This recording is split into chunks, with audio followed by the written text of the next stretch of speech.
Hello, my lovelies. This is the second podcast of the Fellowship of the Bling. Yes, that is the name. Deal with it, live with it. I loved it.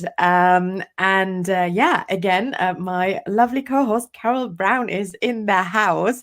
And Woohoo! a few of you guys, like the 10 people who watched the video, sent me so many nice messages. And Carol, like everybody, was like, oh my God, she's so cool. She's so knowledgeable. She knows so much about Lord of the Rings, and obviously, Carol and I will continue this. I hope you're in, Carol. I'm just saying that, but I think we had so much. Absolutely. Yeah, and I think we had so much fun, and it's like I said, like I planned this to be. It's two friends who love Tolkien, talk Tolkien. So what we want to do is go well, not chronological, but we want to go through the Silmarillion topics first, all the topics we can think of. Obviously, you touch topics from other books, from Lord of the Rings or the Hobbits, but I think we want to start now with the Silmarillion for the podcast, and then go over to Lord of the Rings and the Hobbit topics. And the topic for today would be one of my favorite topics, dooms and curses. Yes. And I think a lot of these things, obviously also in Lord of the Rings, but I think, well, it actually started in the Silmarillion, and a lot of what started there plays out in the Lord of the Rings and still is important for the Lord of the Rings and other books. So let's get cracking. So, Carol, do you have? I mean, There's more than one doom or curse. Do you? I mean, there's obviously the curse of the Noldor or the doom of Mandos. Do you think should we start with that one, or do you want to start with something else? It's completely up to you. No, let's go with let's start where you want like to begin. Go for it. Yeah. Okay, perfect. So tell me, Doom of Mandos, sometimes referred to as the curse of the Noldor, although what I want to say first on that topic, I don't think Mandos cursed them. For me, it was always more of a foretelling. And it was not, I think, yes, they were cursed in the end, and that whole family tree and that whole line was cursed, but due to their own doings. This is always how I saw it. And I don't think Mandos cursed them. So, what are your thoughts on that? Well, to kind of speak to this, you have to do a little bit of context before Yes. you get to where Mandos. I've read it described as his prophecy Hmm. that eventually turned into a curse Yeah. based on their actions. So Mandos saw what was coming, told them, if you do this, we're Hmm. back to our topic in the first podcast of here's what you should do, but if you Yeah. go off track, this is what happens. So what ended up happening is that um, there the Melkor, combining his names, Morgoth. Melkor, yeah, Melkor, in the first age, in the before, when things were being created, we talked about this before. He went down to Arda and he was like cutting up and causing problems and all kinds of things. Hmm. And everyone said, "Hey, come get him." So they picked him up and they took him to Valinor. Well, because the Vala decided, you know what, we just need a minute, we need a timeout. They also went to Valinor, Hmm. and that at the time Melkor was kind of hanging out in the void watching, and then went in, caused trouble. When he then was heard, everyone was like, "Look, go get him." They went and they got him, and they brought him back. The Orome was told, you know what, at the time that this was going on, you were talking about it before, the times of the trees and the lamps. Hmm. This is when the starlight and the lamps were going on, and then the trees came into being because Melkor destroyed the lamps, and then Hmm. Yavanna created the trees, and then starlight started, and the elves woke up. Hmm. Well, Orome discovered this when Melkor was there causing trouble. They were like, you know what, go get them and bring them back.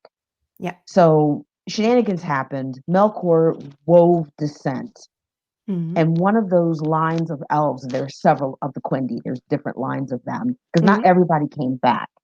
And of this particular group, the Noldor, Feanor was a son of one of the kings of elves, Fenway, and there were Anyway, different yeah. ones. Yeah. We had And three kings basically from all the yes, three tribes. Yeah. exactly. And then there were the sub kings that were of the realms of elves that stayed in Arda, That but stayed we'll behind. Yeah. Yeah. correct, but Exactly. we'll leave them out of this story for the moment, though they Mm. kind of play into the curse later on. Yeah. Yeah. Um, what ends up happening is that Feanor, who the Noldor were the favorites of Aule, and Yeah. Aule was, of course, the maker of the stone halls, and he created the pillars that the lamps set on, and all these things. Yeah, because they were So Feanor, craftsmen like Owls, so they were like the dwarves to Owl's taste.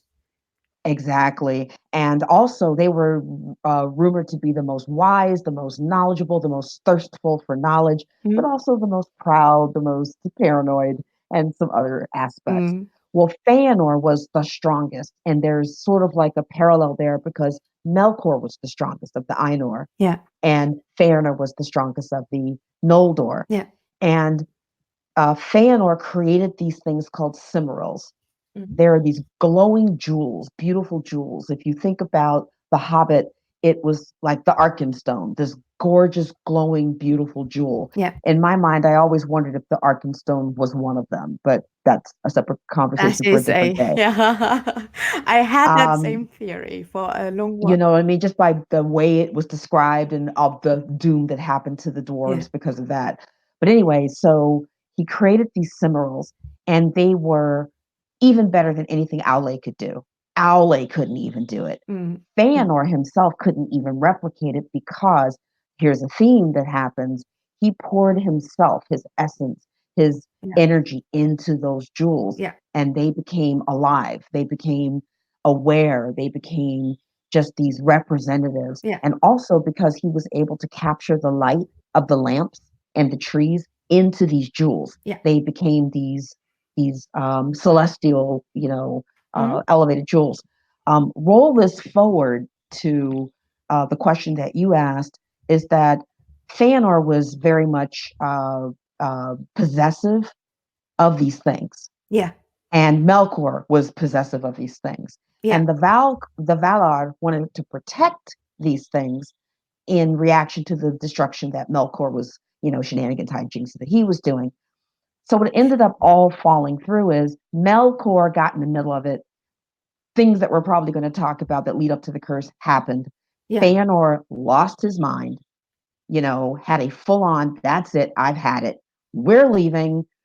Y'all are, crap. I'm not living here in Because his Valinor. father, so it was not only that the Cimmerals were stolen by Melkor, but also he killed his father. He killed Yes, Finwë, the High King, yes. And and he with his words and with his talent of speech sowed all of this distrust and all of this. He played on the yeah, weaknesses of the Noldor, if you will, yeah, and snuck off, killed the father, grabbed the Cimmerals, and ran back to Arda. yeah, So the Valar tried to intervene, and Feanor was almost thinking, okay, let me put my pride aside, let me come back home. And mm, then the heralds came and said, "Got to tell you, dude, your father's dead." yeah, And Feanor lost it, and he said, "That's it. I've had it. I'm leaving, and I will go get my stones back. And if anybody gets in between me and those stones, hell will come to you." mm, And Mandos, I think, looked at that and said, "Wait a minute, but you're a child of Eru, and again, you have everything you need here, mm, but you're going to walk away."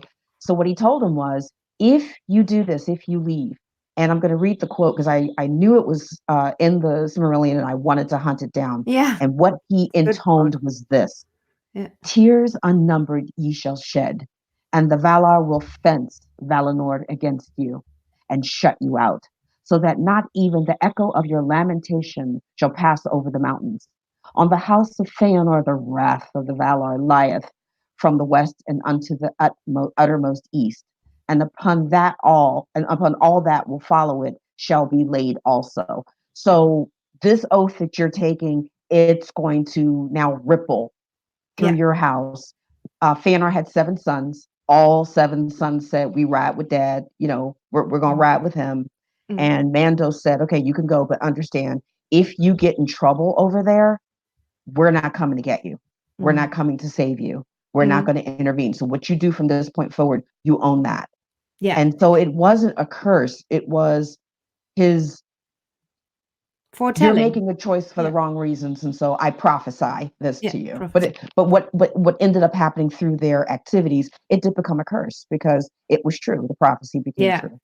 And let's take a step back. I found so interesting what you said before of the parallels. But just to mention, because you said the quote, I think I said that in one of my first age videos.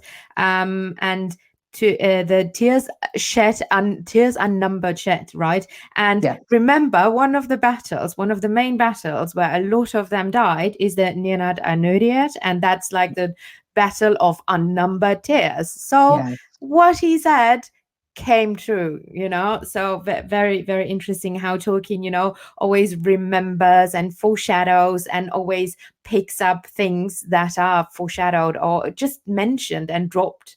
And I want to go back to what you said because I find that so interesting, and I always saw these parallels before. Also saw these parallels before. So Morgoth and Fëanor, and maybe a bit later than Sauron, because I yeah, think you see a lot of similarities. You said, the power of speech.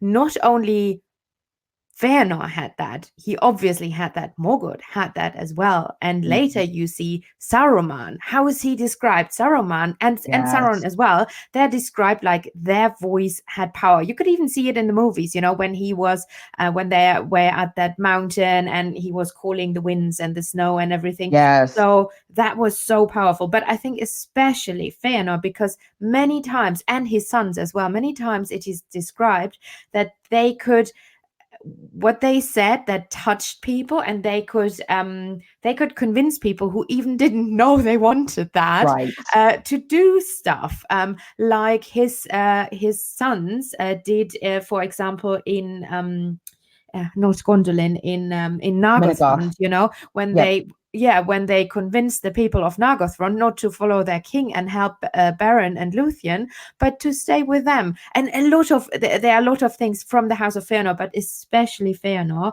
where he is, well, he's described as very prideful and whatnot, but there are parallels to Morgoth, especially additional, that both wanted to create something, right? yes, Um, and there's this lovely book in the Lost Tales, where not Lost Tales, but the 12th volume. It's the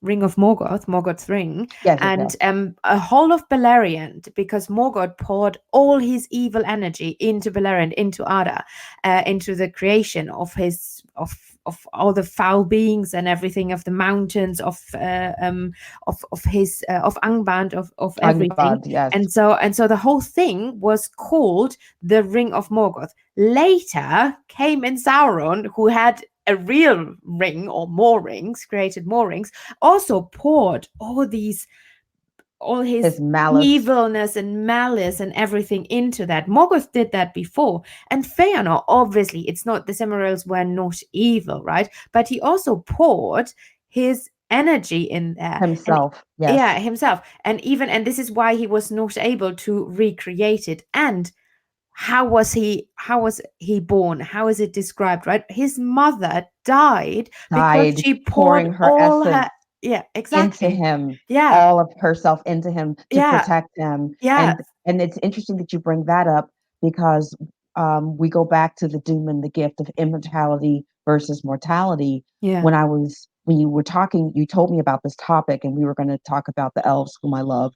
Um, yeah, they talked about the ways that the stages of elves, or the ages of elves, yeah, and young elves are, very youthful, yeah, and their youngling phase, if you will, is very, yeah. or their stripling phase is very short.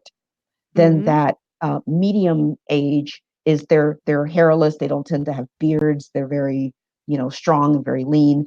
And then as they get on in their years, you might see them grow a beard. They said the other things would be supreme stress, grief, or weariness. Mm, So, of course, if someone sticks you with a large, you know, sword in the middle of your chest, yeah, it's going to kill you. You'll exsanguinate, but they can heal themselves if they are able to recover. But the fact that she chose, and again, we're back to that choice. mm, His mother chose, I want him to live. She yeah, knew something was wrong, and she poured so much into him that it was almost as if he was overloaded with feeling and emotion. yeah. But unfortunately, maybe the grief of the father who loved the mother, Mm, was unable to connect. I don't know. But Feanor, especially as firstborn, with was he yeah, firstborn and yeah. the strongest. They describe him as the strongest. They describe him as the I most. think I don't think he's the strongest. I think he's like the most creative, and I think the strongest was Fingolfin. He was described as the strongest of the three brothers.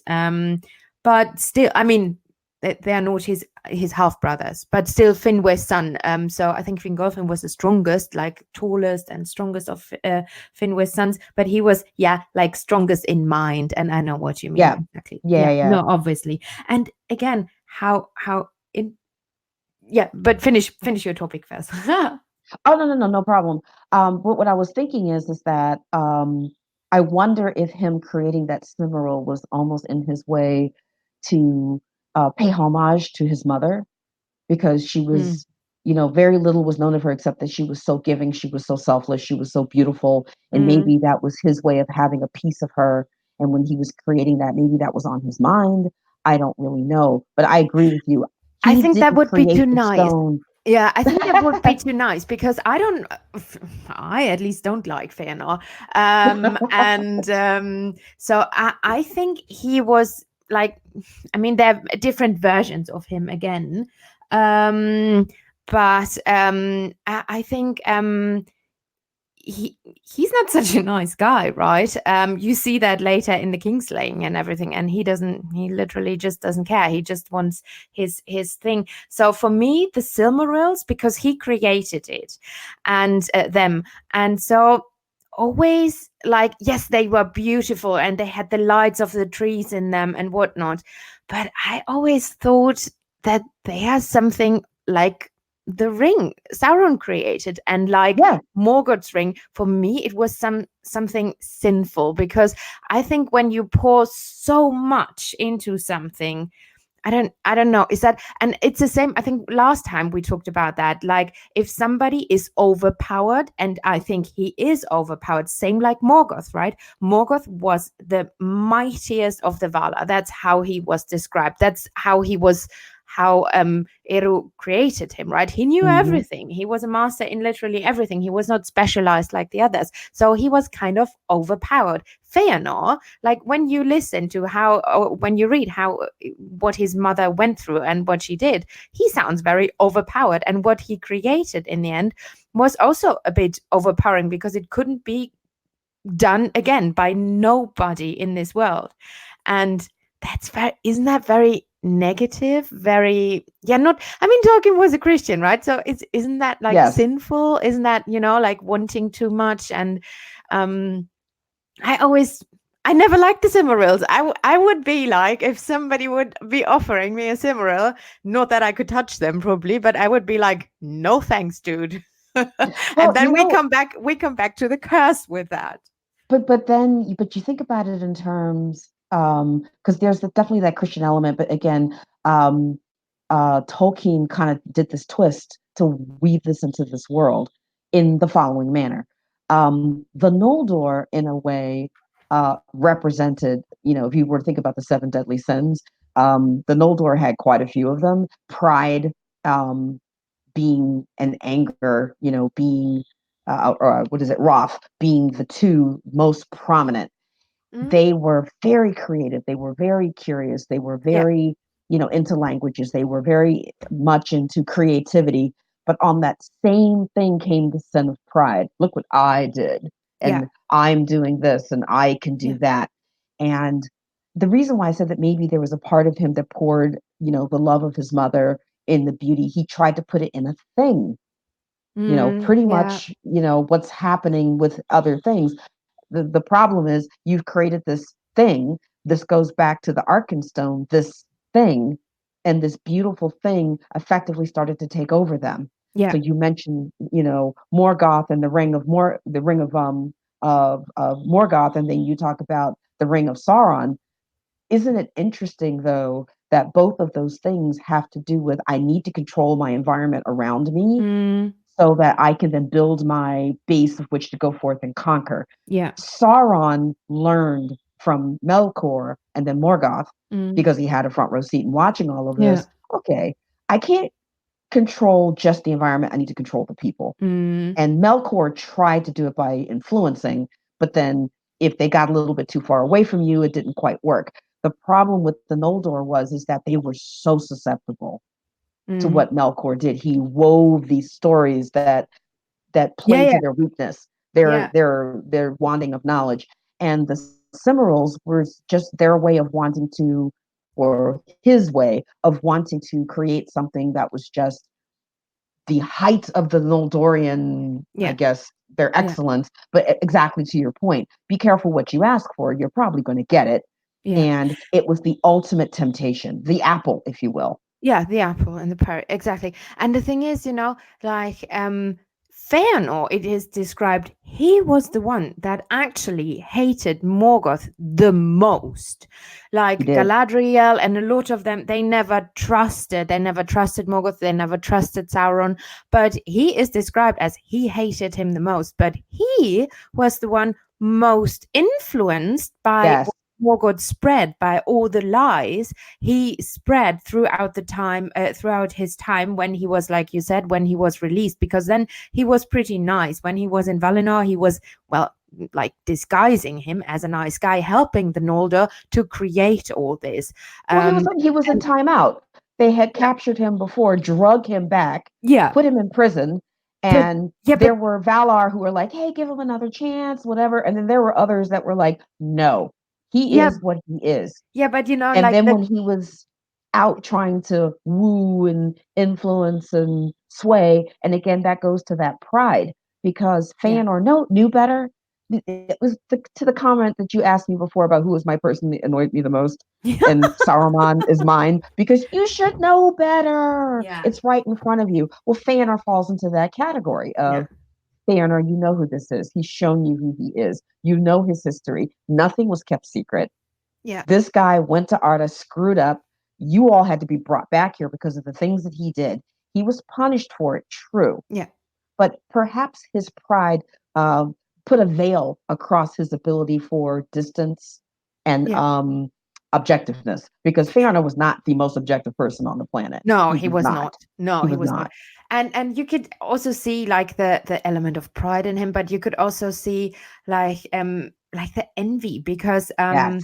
the relationship, it is always said that Finwë loved Fëanor the most. But then he remarried to I think Indis was his second wife. Yes. She Yes. was Yep. Vanya. And so all the like the houses mingled then, and she was a Vanya. So and they had two more sons, Fingolfin and Finarfin. Finrod. Yeah. And so Fingolfin and his brother, that they were not the most beloved sons, but obviously Finwë loved all his children. And then it is said that Fëanor was always very cautious when his brothers were around, and this is what Morgoth then used, and to Yes. to twist his mind and be like, maybe this is why they weaponized themselves, why they created weapons, because the Noldor, and especially Fëanor, were the first ones who brought weapons to Valinor. Well, let's pull that thread a little bit. Because there, I would think, were two influencing factors, and Melkor set it up beautifully, and Fëanor just fell right off the cliff. He just went for it. Yeah. His pride made him paranoid. Yes. Yeah. His father did love him, but of course, they were aware of the hierarchy. He knew he was, first in line. If, Fenway were to step down and give If he would the die. Yeah. leadership, it was going to go to Fëanor. Melkor was kind of going through the exact same thing. He was firstborn. He was the Mm, most, empowered, if you will. Mm. It's not that Eru was going to step down, but I think um, he was hoping that Eru would, why don't you go over there and let me just run this, delegate to me, and I'll Yeah. take care of this, Like the which crown prince or yeah. exactly, exactly. So with Melkor whispering in his ear, Fingolfin really wants your job. You know that, right? Yeah. Yeah. Fingolfin really thinks he should take it. Yeah. And then on the other side of it, there is Morgoth and or Melkor and Feanor almost mirrored each other because they both were envious. They both were feeling Yeah. almost like an unloved child, and they were acting Mm. out. Yeah. And Melkor, in a way, was let me see. I feel that these Noldor are the most. These elves are your these are my stepchildren, if you will, because we were the first, but Mm. yet you seem to really show love to the Quendi. Yeah. And I don't think I like these elves. So what can I do to show you that these elves aren't all that? And I should be the person Yeah. that should be first. I should be the favorite child. Yeah. So I think there was that envy and insecurity going on with Melkor, and definitely the envy and the insecurity that was going on with Fan. Here are the two most Yeah. powerful beings in their lines. You would think that they would be Yeah. satisfied with that, but it just wasn't. And they were almost playing with each other against one Mm. another. And you're Mm. right. You would think that Melkor would have learned his lesson. Look, dude, they locked you away, away, away, and you're starting up again. And Mm. if it happens again, they're really going to come down on you. And then here's Mm. Feanor. Why would you listen to him? It's like the bad kid when you go out and you get caught, and then your parents are like, now you're grounded. And you don't be like that kid. And then there he is. Why are you listening to that kid? But back to your comment on the curse, I think Mandos just sat there and realized, you know what? You're going to do what you're going to do, but I'm going to tell you what the cost of this is now. And Yeah. isn't that sort of what Avery did to the Ainur? Please stay on message, or Mm. all kinds of things will happen. Now here's Mandos having to do the exact same thing Yeah. Yeah, with the Noldor. everything is yeah, like a lot of things are mirrored and repeat themselves in Yes. Tolkien's lore. And what I always find interesting about topics of being cursed and or even a foreshadowing or stuff like that, is there a point of no return? And do the protagonists affected by this, do they have a choice? I always love, like that topic and the topic of choice. And I Mm, told you that one of my favorite books is The Children of Hurin. yes. And we know Children of Hurin, there is another curse, and this is now a real curse because it's called a curse. And it's not a declaration or a foretelling or yeah, something else. It's really a curse. It's Melkor's curse on the family or the line of Hurin, who is Turin Yes. Turamba's father. And so I find that very interesting when you talk about choices and point of no return, because when you follow curses, I feel in that particular curse, Hurin had you go through the story and you're like, no, you Right. should have done this. Right. No, why did you do this? But there is always, like, almost to the end of Turin Turamba's life, I feel like if you just would have done something Just different, you you you could have have you could yes. have made it through, right? I think he was it was it should be like that because we were talking about the Dagorath, the doomsday, like the end of the The end, the end of real things. end, Yeah. the end of things. And it is said that Turin Turamba will have his revenge, and he is the one who will kill Morgoth. It's not Right. Feanor, it's not somebody else, it's Turin Turamba, right? So wow. So apparently this is his destiny, but there are so many steps in that long story and in Right. his life where you are like, no, you had Dude, the choice. why? And yeah, dude, why? Exactly. And I think in the curse here we're talking about like the doom of Mundos, but then it's not really a curse, but it becomes a curse in a way for It me. becomes um self-fulfilling. Self-fulfilling prophecy, exactly. And do you feel like where was the point of no return, or where were there choices? Were there really choices for the seven sons and for the whole line? What would you say? Um, I am definitely a fan of saying this. My nieces and nephews know this. I say this all the time. And I am always a fan of saying there is no such thing as no choice. There's Mm, always a choice. yeah. There may be a crappy choice, Mm, it may be limited choice, mm, but I find that the further you go down a line of choices, the worse they get, the more narrow and restrictive they become. yeah. So if there's always a signpost up ahead that says, if you go here, there be Yeah. dragons. So if you continue to go on down this road, it's only going to get worse. And it's because of your own doing. You Yeah. are choosing this. So let's go back to look at where the choices are. um, Feanor, at any given point in time, he created these Cimmerals. He was self attaching them as a part of himself. And the pride of the Noldor, I don't know if they just wanted to be self actualized. Was he maybe second guessing? Should we have gone back to Valinor? Because all along the way, choices were being made. There were different bands of elves that said, dude, kind of like it here. We've been spending all this time creating this, and I kind of want to see where this goes. And you've got the Avari over there, you've got the Teleri over here, and whatever. But yet, different ones came back. And even as Orome was taking them on that long walk back, different ones left, different ones didn't make it. There's Yeah. rumor that Melkor peeled Yeah. some off and created things and horrible The things. orcs. But Yeah. but exactly, but there's always a choice. So Yeah. now you're back. Maybe you're having buyer's remorse. Do I really want to stay here? How much of that maybe was in there and he was looking for an excuse to leave? Yeah, but I don't know. But what? then Yeah. Sorry. but then you get into all of this.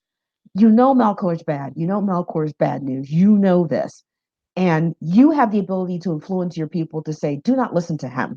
But he Mm. kind of sort of doesn't, because I Yeah. think he thinks I'm smarter than him. But he's a Yeah. Valar, dude. He's a Yeah. Valar. Yeah. So there's some recognition of, you need to choose to recognize your place. You need to Mm. recognize your strengths. You need to recognize when Mm. sometimes it's time to retreat. That's a choice. Yeah. It's a fork in the road. It's left, right, straight, or back. Mm. Everyone forgets back. Mm. If I don't want to go this route, let me back up. Maybe I need to make another choice to another path. Yeah. I think at any given point in time, he could have made a different choice. The Valar gave him opportunities not to do what he did, but Yeah. then he was almost forced into that most narrow path because I am Inigo Montoya. You killed my father, prepare to die, and Mm. then it's like, okay, now I'm on this revenge fest. I Yeah. must go get Melkor and kill him because he killed my father. That almost would have been fine, but he tied it to the Cimmerals. Yeah. Yeah. So the two things became conflated. And So that was a choice. yeah, and what I find interesting is that then Tolkien brings in the oath, right? Because it was not only that, he brings in, like you said, like he killed his father and he stole the Silmarils, and then Fëanor would hunt him down till the ends of the Yeah. earth, right? Right.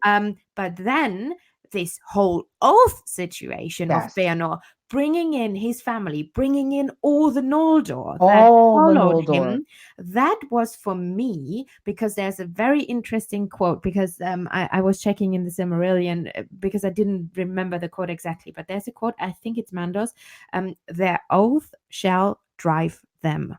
So Yes. if you Yes. hear this, do I have you that same really quote. think Yep. there is a choice? Because if somebody says, because this sounds to me like this is the way, this is point A, this is point B, and there is nothing in between. You can't do anything. Your car will drive from A to B. You can't do anything. You can't stop the car. This is for me. So what I understood, and I mean, I get what you say, but I always had the feeling, actually, although he didn't curse them, but there was no real choice when the oath came in, because the oath was so powerful and so strong, and there was no misinter misinterpretation of that oath.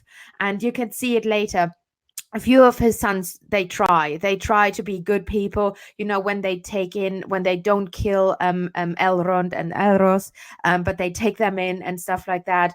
But then they try to kill, they kill all the people in Doriath and whatnot, so they Yes. don't mind kingslaying. So for me, there was no, when this oath came in, Fairness oath, he doomed them. For me, Feanor doomed his whole line and the Noldor, and you could see it, what Tolkien did with it. With Celebrimbor, the last of the line died, so that Yes. whole line of Finwë is dead. There is nobody left. Well, Um, well, there was, with Finarfin, for example. Finarfin pretty much said, we need to step back, because he did go back to the Valarans after all of that went down and they were all dead. Because it was interesting, the curse would get activated if the Cimmerals were involved. mhm, When they decided to create the fenced kingdom in yeah, Doriath and Menegoth, and then you yeah, had Gondolin over here, and you had the different aspects over there. Everything was fine until, like you said, with Melian, and you had Thingol, and then you had Dior. yeah, The moment Baron and Luthien decided, let's try to fix this, mm, and they did. For every path, there has to be a redemption. yeah, Otherwise, there would never, ever, ever be um, redemption. There would mm, never ever be coming back to the light. Like you've heard me mhm, say it before. There are people who will, and my I can hear my nieces and nephews, groaning in the void somewhere. We have a saying in the Southern United States that says, "Soft hard heads make for a soft butt." okay. So if you have a hard head, you're going to get your butt beat a lot until you learn that lesson, and then we can get out of the cycle. So the curse would keep getting activated every single time one of the brothers would hear a family member somehow recovered a Cimmeral. Yeah, So Beryl and exactly. Luthien Yeah, got it. Dior got it. Then they went over there and destroyed yeah, that. Elwing gets it. She runs away. yeah, They're trying to get to that and get it back. It does yeah, make it back, because I think two got thrown away. One did get returned to the Valar, and then they mm. immediately said, "This is The too one powerful." Elwing had in her chest. Yeah, Correct. And then they put that one up into the star, up into the sky, and it became a star. yeah, So I think there is a way to come back from it. I think, however, you yeah, will make a choice that will take you down a path that's so narrow that you have to then make a decision to go through the pain because of the choice you made, and then yeah, make a choice to recover from it. Or you can take the other aspect with, all of the Curafin, Caranthir, all of them, yeah, we're just ride or die no matter what. We're just going to be yeah, mindless, and there's nothing we can do. But I agree with you. The oath created problems for the entire yeah. family, but it was still up to the choice of the family. But do It I really want to do that? it was, but I feel it wasn't the same choice somebody like Turin had. I felt it's a Yeah. different kind of choice, and it was strong, like their binding to that faith Yeah. and to that oath and to that doom was stronger. And the thing is that what you said before is super interesting, because I also think that, like, with each killing, with each bad deed that family did, that seven brothers and their father and some other Noldor did, the curse increased and Yes. spread. Like, look, it touched Beleriand, it touched King Thingol, who had nothing to do. Nothing He to was do with not it. even in Valinor. He didn't even like the Noldor. He was, but then his hand, like, he wanted a Silmaril. He had that. Then he had that bloody Silmaril. Baron and Luthien brought him, and then, like you said, they wanted the Silmaril. They knew it is there. And what happened? The killing and kingslaying started again. So with each of yeah, with each bad deed, it got worse and worse and worse, and it ended in the death, and yeah, and the whole line died out basically, and that was the end then. Because but very interesting and maybe last topic, because unfortunately we have to finish this very soon. I'm very sorry, Yes, we we do. have to catch a flight. Um, very interesting for me, and this might be super sinful, right? But the guy who forged the rings, not the ring, but he was, like, this is the whole story of the forging of the rings. Who was that? Hmm. That was Celebrimbor. He was the last grandson of Finwë, Oh, right? yes. Feanor's grandson. He was the last in the line, and where was he involved? In the forging of the rings. And then the Silmarils were gone, right? That was gone then and done. And then the new Silmaril came in, which was the ring. Correct. So that's super. And, I don't. This is tinfoil, but I always thought of, well, and now it continues. absolutely, because if you think about it from each age, from the book age, and even Yeah. to first, I know this is one of your favorite parts of the legendarium is that the really get repeated all the way through until they break it. And even Yeah. with Morgoth, okay, we're gonna punish you, but he managed to imbue his evil into the lands and Yeah. into his lieutenant. His lieutenant then upped it. Okay, well then I'm gonna look at the forging of these rings and then putting binding in these rings. And as the Mm, seven elves, the nine kings of men, the three rulers of elves, and of course, here's this one that rules them all. That the land of Arda was that lure to Morgoth.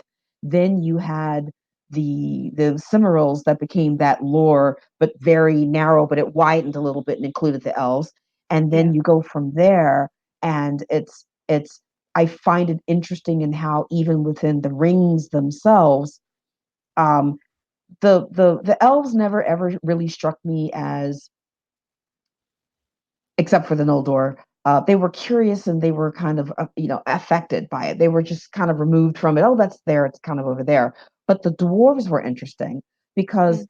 the reason why Yavanna asked for permission to create the Ents after she watched Aule piss off Eru by just making dwarves, Yeah, because that she was in wanted that to period of. protect her nature from the dwarfs that would come.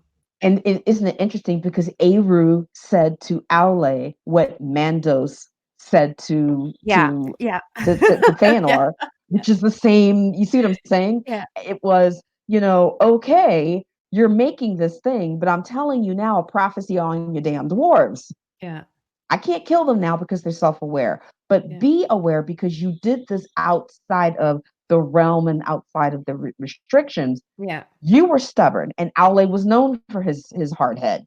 yeah. He infused that into his creation because he kind of wanted to see what was going on. And then what Yeah, happened? The dwarves amen. were very stubborn. Yeah, The dwarves were very combative. And was it Gandalfin where a dwarf was supposed? No, it was Minagroth, where they were creating the caves. yeah, And this one particular elf really, ooh, I mean, I'm sorry, dwarf was like, ooh, this is kind of cool. And he gets caught and he coughs up information. And again, all of this pride and knowledge and pride of ownership and whatever, it's you need to disassociate yourself from that because it leads to bad choices, yeah. but you still have a choice. These none of these beings are stupid, No, unaware, no, unconnected. no. Everything is connected, but it's the choices that they make. And it's so interesting how the pattern keeps paralleling and coming Paralleling on and repeat. down. Yeah, And even when Elrond told Isildur, destroy it, yeah, uh, yeah. maybe not. Dude, if you don't get rid of Choices. this, we're Yeah. going to do this again. Yeah, And here's Frodo. Elrond Frodo going, had Frodo's choice. All the choices. Carol, Frodo I'm had the so choice. sorry. Let's finish on choices. I'm so sorry, you guys. Sure, Normally we have more time. I just literally have to catch a flight and run. go for it. It Go was for it. so cool, Carol. Thank you again. And let's finish on people, you have the choice. I hope you enjoyed it. We'll be back with Absolutely. more. We'll be back with more topics. We have like a very very long list of topics we want to talk about.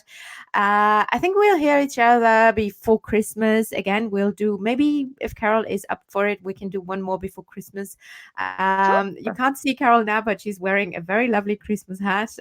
Maybe we can do a live stream as well so people can see us.